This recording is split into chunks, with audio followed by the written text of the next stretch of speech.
Welcome back to the channel. This is No Luck Trucking. I'm Matt, and we are sitting in California. What is the city name?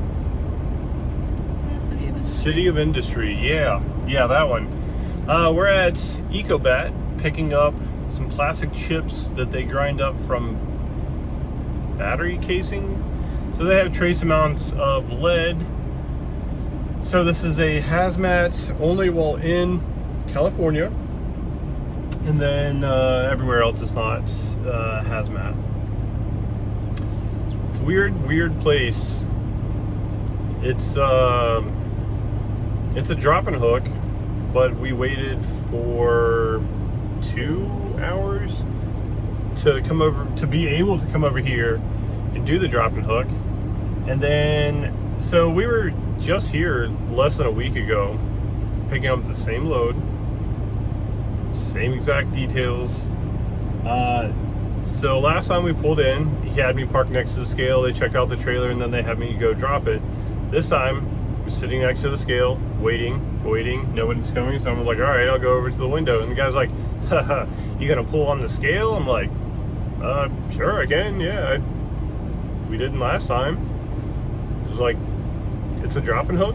He's like, yeah, I don't care. Pull over on the scale. I was like, okay. So we're starting like that. Cool. So back up, go on the scale, and then he asked me for the pickup number, and like I had to like find it in the information that was sent. And I guess he didn't like me having to like find it. So then he starts a conversation with the guy next to him. So I find the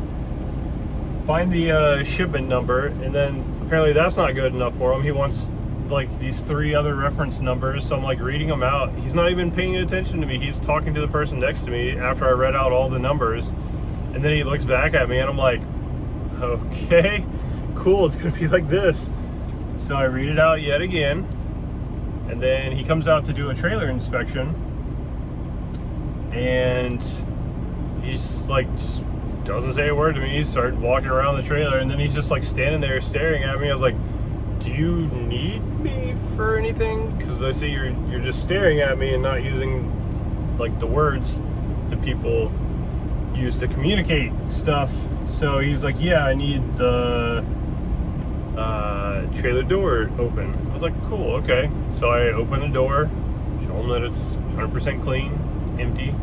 And then he's like, well, no, I need both doors open. I was like, sure, why not, buddy?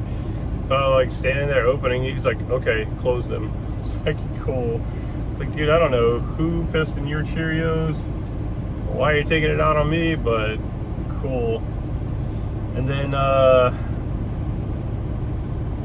yeah, he tells me to take it down there and park it, and that our load's up here, which, you know, we're over here.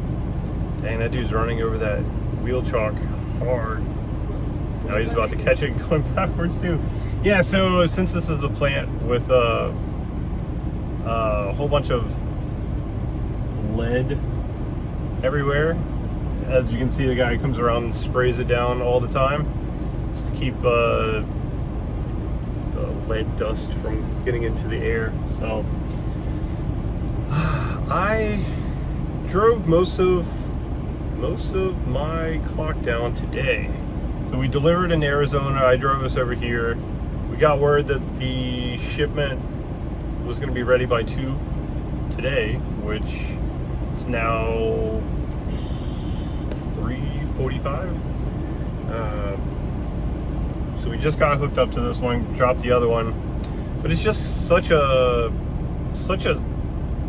lesson in life that you can't match the people's energy that they give you.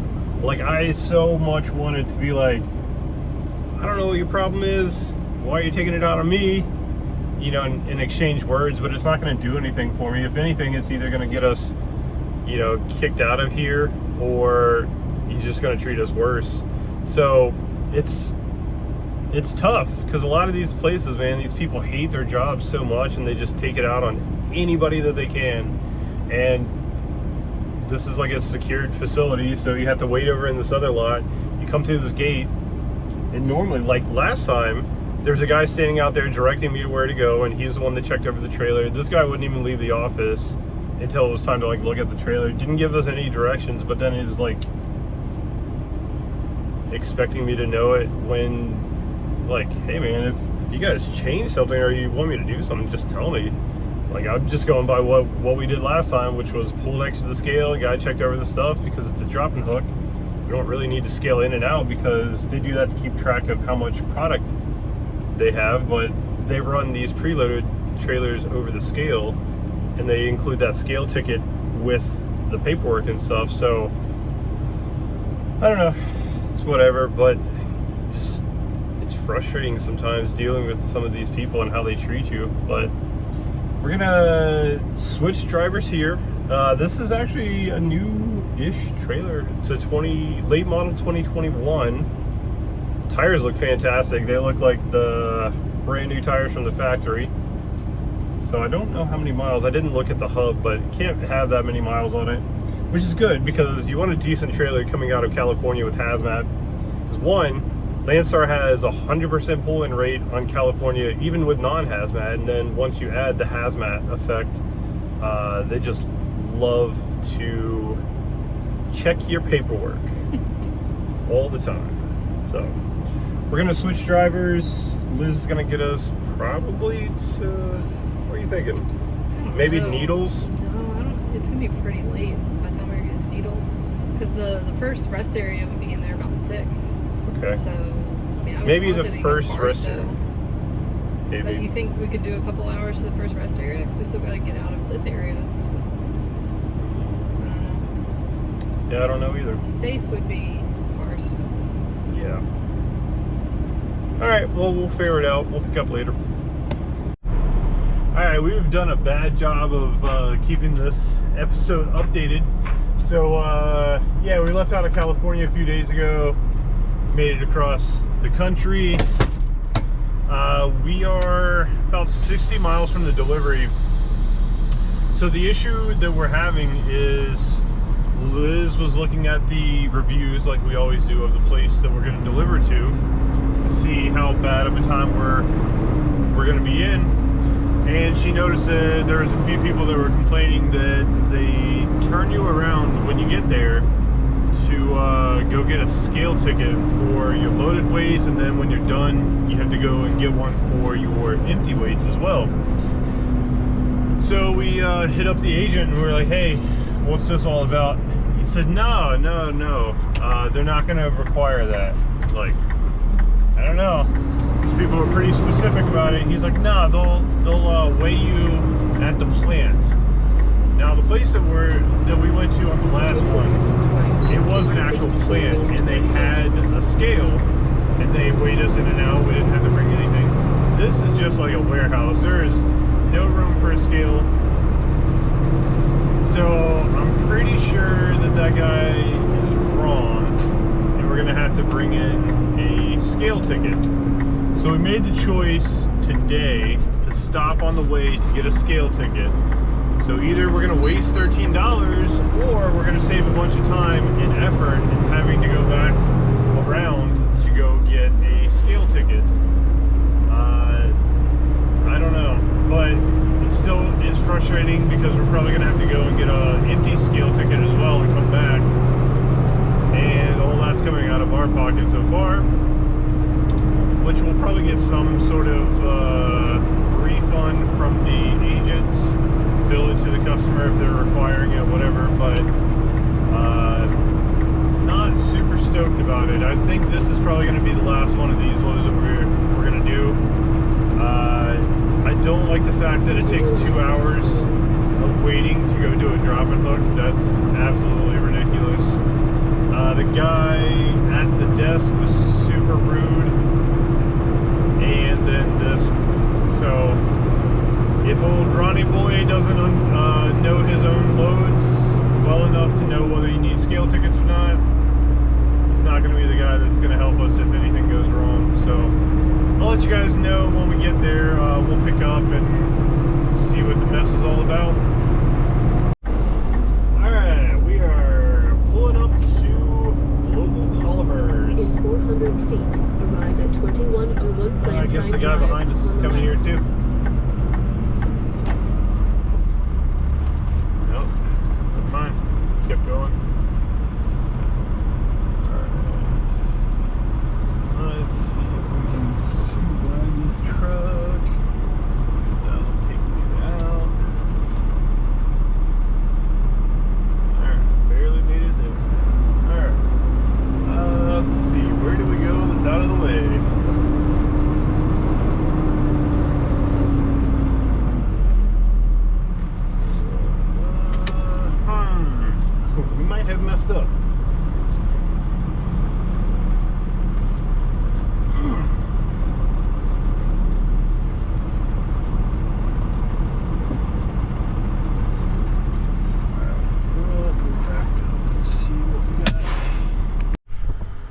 Well, some positive news, I guess.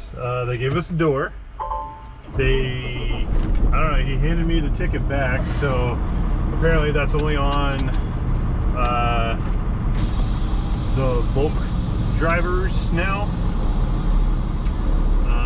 But the negatives are, he said it's going to take 2 to 3 hours, and I also need to swing out on the road to get back into our spot, which is never fun, but you know, gotta do what you gotta do.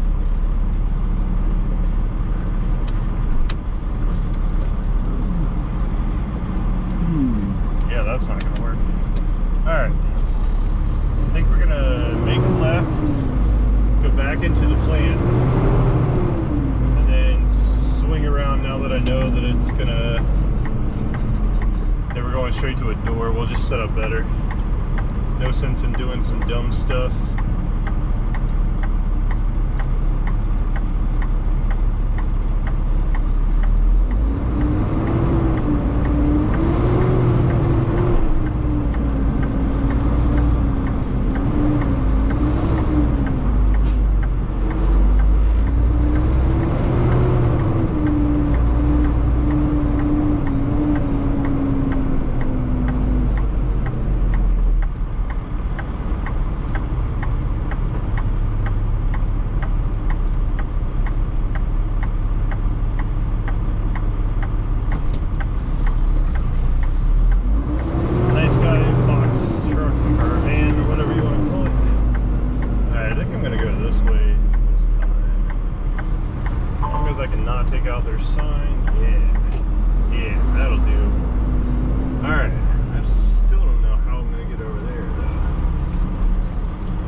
That works for the most part.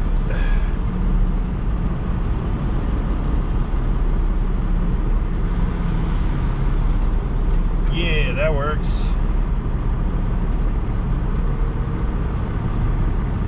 A little bit of setting up makes the job easier.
All right, so it looks like we lost that gamble with the scale ticket, but if you look at it this way, so the nearest scale is about 20 miles away through Louisville during rush hour.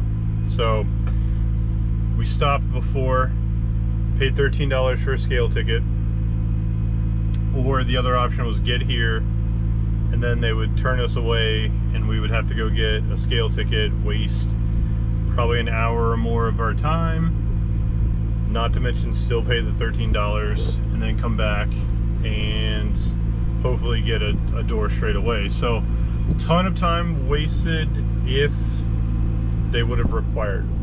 So I just wasn't believing the agent, but I guess he was right. You know, sometimes you win, sometimes you lose, but I don't regret it. I mean, it's a business expense, we can write it off anyways, but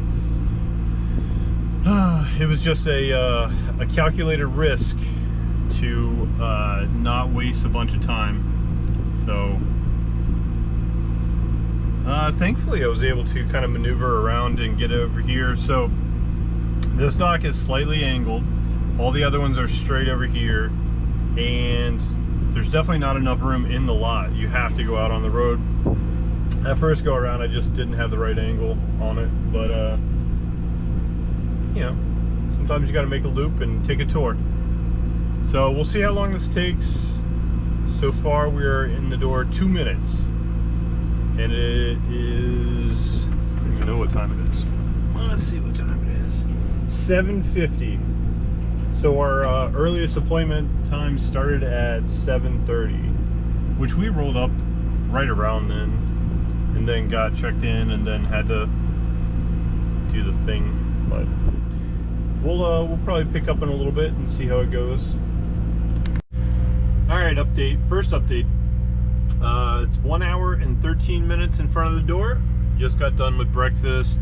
Filmed a video that's probably already up. Yeah, it's uploading right now. This video will be up the following day, but no movement. That guy is still getting unloaded over here with the bulk tank. So I guess they're gonna finish him, and then I imagine there's only like one person unloading in there, but we'll see. Hour 1 down. 1 hour and 38 minutes. We have movement in the trailer. At least the dock plate. No, they're taking stuff off. That's awesome.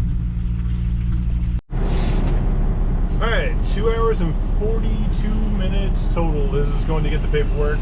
I am going to put some air in the trailer, get us ready to get out of here. All right, I think that's going to wrap up this video. We made it over to our next pickup. You could probably see in the background some FedEx trucks and trailers. Not hard to guess where we're at. Yeah, the last load, I don't know. We did it twice. The first go around was really smooth. It was good. Second one, we thought it was going to be an issue. Turns out it wasn't. The guy was indeed correct, but yeah, the reviews were definitely saying, and that bulk tanker guy did bring a scale ticket, so maybe it's just the bulk stuff now. I don't know. Maybe it's some deal that they worked out for the product that we were hauling. I have no idea, but it's so heavy, and the rate was on the lower side of what we want to take. It had a ton of miles, so that's why we took it, but I don't know, the guy being so rude and just all the negatives, like being so heavy going through just along 40 with the wind and stuff. The fuel economy wasn't that great. Not to mention, like, it's lead. Basically, it's plastic beads that have trace amounts of lead. So you're kind of a target leaving California, because you have a big sticker on the side of the trailer that says like hazardous waste in California or something like that. But I mean, the guy was nice. The agent, he was nice. Well, I don't know. I guess I can't say never. We might do it again if it comes down to it, but We're desperate. yeah, it just wasn't ideal. I don't know. If we had a choice, I'd probably rather go back to the Alabama place. They were on top of it. They were quick. Those people, I don't know what was going on. They just like randomly started unloading us, and then the guy next to us pulled out, and I'm sitting there for a while like, man, haven't felt any movement. And then a driver came out and he's like, did they give you your paper? I'm like, no. He's like, oh yeah, you've been done. Your paperwork's in there. I'm like, okay, cool, thanks. Glad somebody could tell us. But apparently what they were doing was literally taking it off of our trailer and putting it onto the trailer next to us. So, because I was like, there's no way he's getting unloaded before us. But then our trailer would shake, and then I would see the forklift go over, and then I would see his shake. So I guess they didn't even need to store it. Literally just moved it from one trailer to the other. But hey, can't knock the hustle, right? But man, also thank you guys for the support on buying the shirts from the video the other day where I mentioned it and I showed the picture of it. We sold 5 shirts at one day. Super, I appreciate everyone that took the time to like check them out, or even check out the website, you know.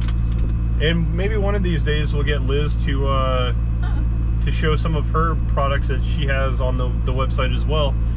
A little bit different. And also, you know, she'll be back on the videos as well.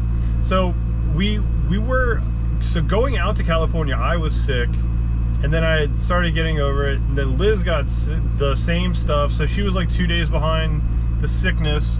So somebody commented the last time like why Liz wasn't in any of the videos in a while.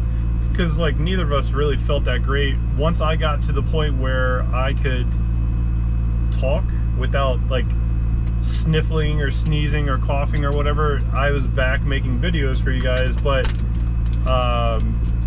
you know, Liz was a few days behind. She's pretty spot on now. Good, like a day away. Yeah, so you know, she'll be back in the videos as well. Plus I just gotta remember to record more when we're actually picking up these loads and stuff, because I don't know, I really enjoy the talking ones, but we gotta put some episodes in there of the loads that we're running as well on top of the talking videos. So we have 3 more loads until we go home. So the one that we're picking up, then we have Atlanta to Connecticut, and then we have Jersey to North Carolina, and then we're going home. So I can't wait to have some time to be able to work on the GTO. We are so close to having it all buttoned back up and we can go out and drive it. You know, like, what's more fun than a supercharged GTO? Windows down, nice weather. We got to finish braking in the clutch, and then at some point we have to go get it final tuned so that we can safely beat on it, try it out, top speed runs. Try out the supercharger? Yes, try out the supercharger. Even at like quarter throttle, half throttle, that's about all I've been brave enough to give it. It's a wild ride. It sounds amazing, moves very fast. So we almost wrapped it up last time we were home. It's just we needed probably another day, and we had stuff to do, so we just couldn't devote more time to it. So we'll get back there, knock that out real quick, and then we'll be able to drive it around to break in the clutch and kind of just enjoy, make sure it doesn't leak oil again, make sure it's ready to go, and then the next home time we'll take it down and probably take it down to Virginia Beach area and get it tuned, final tuned. So that'll be fun. That's something to look forward to. We have a ton of plans for different meats that we're gonna put on the barbecue, some smoker action, and we need to clear out one of our storage units in Richmond and get rid of that one. So that's what we have on the agenda for when we take some home time. So thank you guys for watching, and we will catch you on the next one.